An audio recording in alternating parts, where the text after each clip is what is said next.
केम जो मजामा। तो जो आज का अपना केमिकल काइनेटिक्स का टॉपिक है वो है कुछ स्पेशल। तो टॉपिक क्या अपना टॉपिक है सूडो फर्स्ट ऑर्डर रिएक्शन क्या होती है या फिर सूडो यूनिमोलिकुलर रिएक्शन क्या होती है। तो अपन समझेंगे इसको। तो उससे पहले समझते हैं कि सूडो का मतलब क्या होता है। फॉल्स फर्स्ट ऑर्डर मतलब यहाँ पे ऑर्डर ऑफ रिएक्शन फर्स्ट है बट सूडो है आगे लगा हुआ है इसके अंदर प्रीफिक्स। इसका मतलब क्या है भाई सूडो फर्स्ट ऑर्डर मतलब दिखती फर्स्ट ऑर्डर नहीं है बट है फर्स्ट ऑर्डर। सिंपल दिखती फर्स्ट ऑर्डर नहीं है बट है फर्स्ट ऑर्डर। सर कुछ एग्जांपल दीजिए हमें।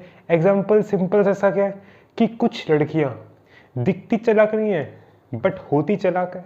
वही सिंपल एग्जांपल है यहाँ पे दिखती फर्स्ट ऑर्डर नहीं है बट है फर्स्ट ऑर्डर। इसको समझते हैं अपन अच्छे से यहाँ पे कि सबसे पहले अपने पास जो टॉपिक आज का वो क्या है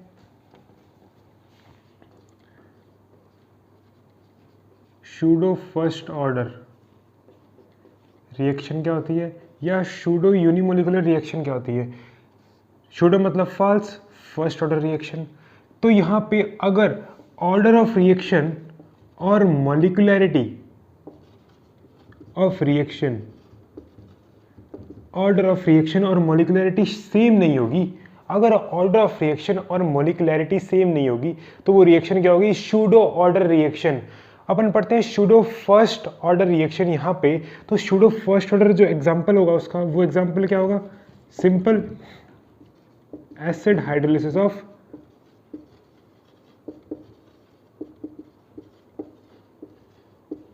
एस्टर। तो अपन समझते हैं इसको एग्जांपल को एसिड हाइड्रोलिसिस ऑफ एस्टर। अपन ले लेते हैं एग्जांपल। यहाँ पे अपने पास है इथाइल इथेनोएट मतलब CH3CO C2H5। अगर मैं इसका कराता हूँ hydrolysis in the presence of acidic medium and reaction क्या होगी रिवर्सिबल। तो अगर मैं कराऊंगा इसका मतलब इथाइल इथेनोएट का hydrolysis in the presence of acidic medium तो मुझे क्या मिलेगा सिंपली एसिड प्लस अल्कोहल। आपने एक रिएक्शन पढ़ी होगी एस्टरिफिकेशन जिसके अंदर अपन एस्टर का फॉर्मेशन करते हैं। तो अगर मैंने कर दिया एस्टर का हाइड्रोलिसिस तो क्या बन जाएगा जिससे अपन ने एस्टर बनाया था। तो एसिड प्लस अल्कोहल से एस्टर कैसे बनता है सिंपली एसिड से जाएगा H और अल्कोहल से जाएगा OH। तो यहाँ पे क्या बन जाएगा अपने पास CH3COO C2H5 जो कि क्या है एस्टर है। तो अगर मैंने करा दिया एस्टर का हाइड्रोलिसिस तो वहाँ पे क्या बन जाएगा एसिड प्लस अल्कोहल और एसिड से गया H और अल्कोहल से गया OH तो वहाँ पे क्या होगी एस्टरिफिकेशन रिएक्शन होगी और क्या बन जाएगा एस्टर प्लस वाटर। क्या आपको इतना समझ में आया। तो यहाँ पे ये एसिड हाइड्रोलिसिस ऑफ एस्टर क्यों है first pseudo first order reaction ये अपन पढ़ेंगे। तो यहाँ पे अपने पास वाटर क्या है एक्सेस के अंदर और ये क्या है एस्टर क्या है लिमिटिंग रिएजेंट है। तो वाटर अगर एक्सेस के अंदर प्रेजेंट है और मुझे क्या पता है कि वाटर क्या है एक यूनिवर्सल सॉल्वेंट मतलब वाटर है एक्सेस में प्रेजेंट और अपने पास एस्टर क्या है लिमिटिंग रिएजेंट। तो अपने पास सपोज एग्जांपल लेते हैं T = 0 पे अपने पास 0.1 मोलर क्या प्रेजेंट है एस्टर और 10 मोलर एक्सेस के अंदर प्रेजेंट है। ये 0.01 मान लेते हैं अपन 0.01 मोलर अपने पास क्या प्रेजेंट है एस्टर और 10 मोलर अपने पास क्या प्रेजेंट है वाटर।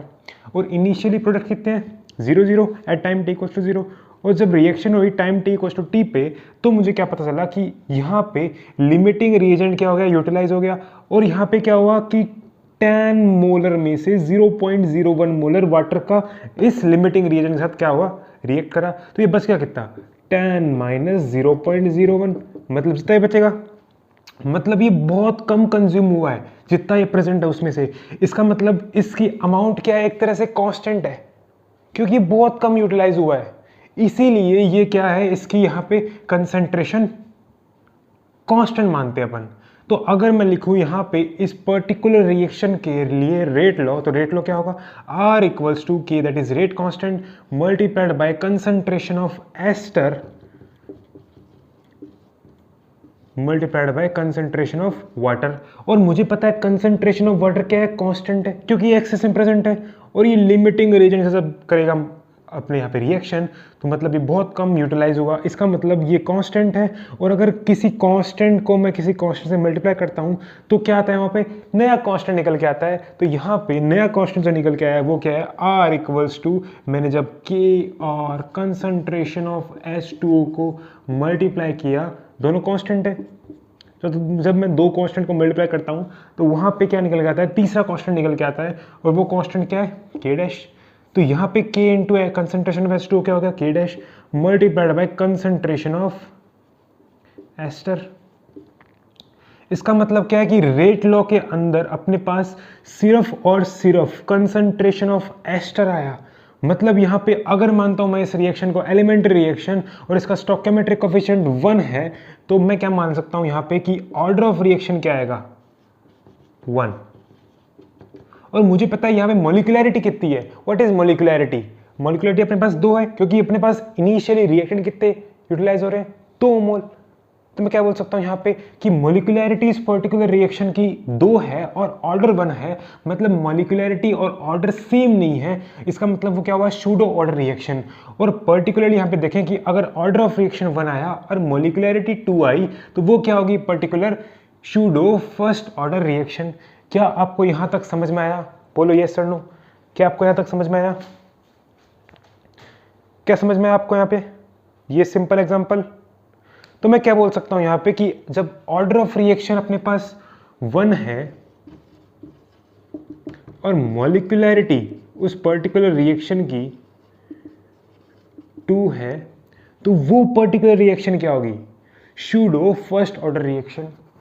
ऑर्डर सिंपली 1 आ गया विद रिस्पेक्ट टू एस्टर, क्योंकि एलिमेंट्री रिएक्शन है, इसीलिए मैंने क्या करा, सिंपली स्टोइकोमेट्रिक कोएफिशिएंट को इस पर्टिकुलर रिएक्टेंट की पावर में ले गया मैं। ओके, और मोलिकुलरिटी 2 कैसे आई, क्योंकि यहाँ पे 2 मॉलिक्यूल रिएक्ट कर रहे हैं, इनिशियली 2 रिएक्टेंट रिएक्ट कर रहे हैं, और यहाँ पे अगर ये 0.01 मोलर से रिएक्ट करेगा H2O तो कितना फॉर्म होगा, 0.01 मोलर अपने पास एसिड फॉर्म हुआ, और 0.01 मोलर यहाँ पे अपने पास अल्कोहल फॉर्म हुआ। क्या आपको इतना समझ में आया? बोले यस और नो। जब ऑर्डर ऑफ रिएक्शन 1 हुई और मोलिकुलरिटी 2 हुई, तो अपने पास उस पर्टिकुलर रिएक्शन का ऑर्डर 1 आया और मॉलिक्यूलरिटी 2 आई, तो उस पर्टिकुलर रिएक्शन को बोलेंगे क्या, सूडो फर्स्ट ऑर्डर रिएक्शन। क्या आपको ये समझ में आया? बोले यस और नो। एग्जांपल अपने पास है, एस्टर का hydrolysis in the presence of acidic medium with reversible reaction gives us acid plus alcohol. और अगर मैं करता हूं इसका रिवर्स, तो क्या बनता है यहाँ पे अपने पास, एसिड प्लस अल्कोहल से एस्टर प्लस वाटर। ये एस्टरिफिकेशन रिएक्शन है, ये हाइड्रोलिसिस ऑफ एस्टर है। क्या आपको ये समझ में आया? यहाँ पे दोनों एरोस का मतलब कि अगर फॉरवर्ड रिएक्शन होगी तो अपने पास क्या बनेगा, एसिड प्लस अल्कोहल। अगर बैकवर्ड रिएक्शन होगी तो अपने पास क्या बनेगा, एस्टर प्लस वाटर। ये एस्टरिफिकेशन रिएक्शन है, ये हाइड्रोलिसिस ऑफ एस्टर है। क्या आपको समझ में आया? बोलो यस और नो। सिंपल। तो अगर आपसे पूछ ले कि what is pseudo first order reaction, तो आपको सिंपली क्या जवाब देना है भाई? आपको जवाब देना सिंपली ये कि वो पर्टिकुलर रिएक्शन जो दिखती फर्स्ट ऑर्डर नहीं है बट होती फर्स्ट ऑर्डर है, वो क्या है, simply pseudo first order reaction, जहां पे ऑर्डर ऑफ रिएक्शन 1 है और मॉलिक्यूलरिटी 2 है।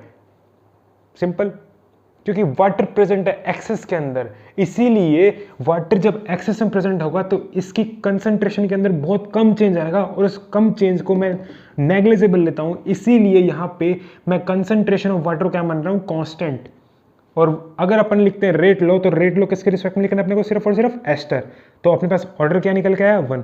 क्या आपको ये बात समझ में आई? बोलो येस और नो। क्या आपको ये बात समझ में आई इजीली?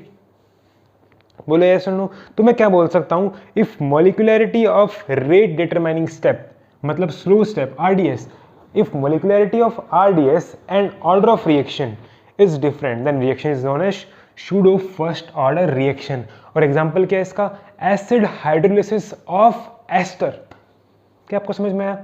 तो ये था अपना particular pseudo first order reaction के बारे में लेक्चर। तो अगर आपको यहां तक सूडो फर्स्ट ऑर्डर रिएक्शन समझ में आई है, then don't forget to like this video, comment below जो आपको पार्ट समझ में नहीं आया, सिंपल है एकदम, जो आपको पार्ट समझ में नहीं आया फिर भी तो आप कमेंट कर सकते हैं। And till then stay tuned and stay safe. Thanks for watching Upadhyay chemistry.